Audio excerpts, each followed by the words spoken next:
First at 5. From the University of Florida's College of Journalism and Communications, you're watching WUFT News. We just went into panic mode of getting everything we can, making sure the pets were on the counter because that was the only safe spot, and then finding a way to shut off the power. Students displaced from their home after Hurricane Irma's destructive flooding. Their recovery efforts coming up. Plus, neighborhoods covered in tree limbs and other debris. But where does it all go? We'll have those details for you tonight.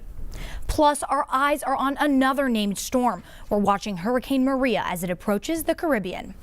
Good evening. Thanks for joining us. I'm Evan Moon. And I'm Alexa Lorenzo. Hurricane Irma is gone, but many North Central Florida residents are just beginning to face the brutal reality of recovery. Let's go now to WUFT's Ramsey Touchberry, who joins us live from the newsroom.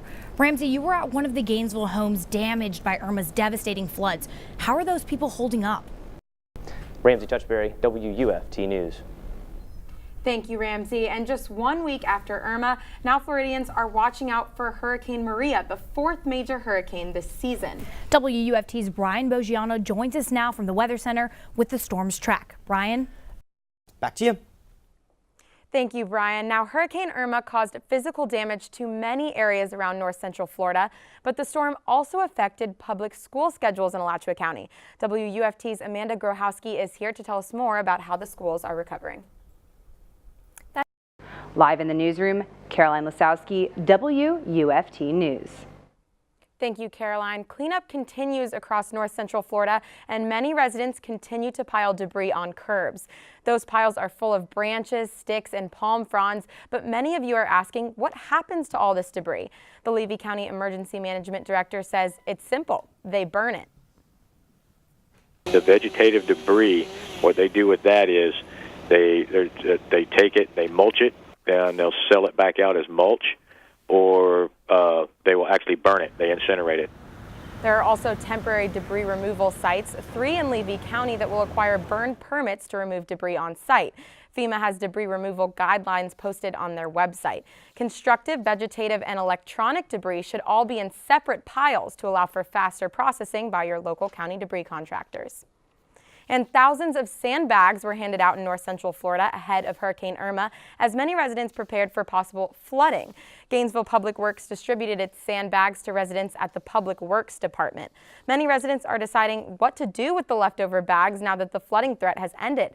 The city of Gainesville is not accepting any sandbags in return and instead suggests residents hold on to them to prepare for any possible future disaster.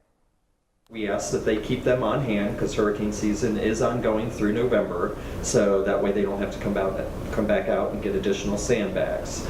Or if they choose to do so, they can find a depression on their property, open up the sandbag, dump out the contents.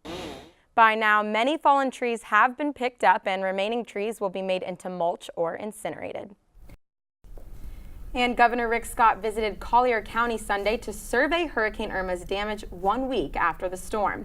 Many South Floridians also returned home this weekend to homes still without power or running water. Governor Rick Scott traveled through some of these damaged areas Sunday and offered his support to residents beginning the rebuilding process. We're going to work very hard to make sure everybody gets back to a normal life as fast as possible. Collier County was one of the hardest hit areas and could take months to recover. Up next, President Trump prepares to address the United Nations as tensions rise with North Korea. Plus, we'll tell you who won big at last night's Emmy Awards. Thank you, David. We saw earlier that Hurricane Maria doesn't currently pose any threat to Florida. And luckily, the Gainesville area has enjoyed peaceful conditions after Irma. Here's a look at Lake Alice from earlier today. You can see skies are clear. Back to you.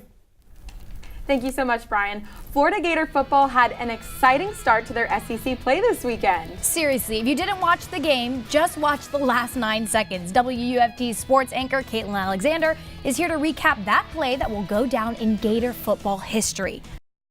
Our rain chances, though, will pick up by the weekend. Back to you.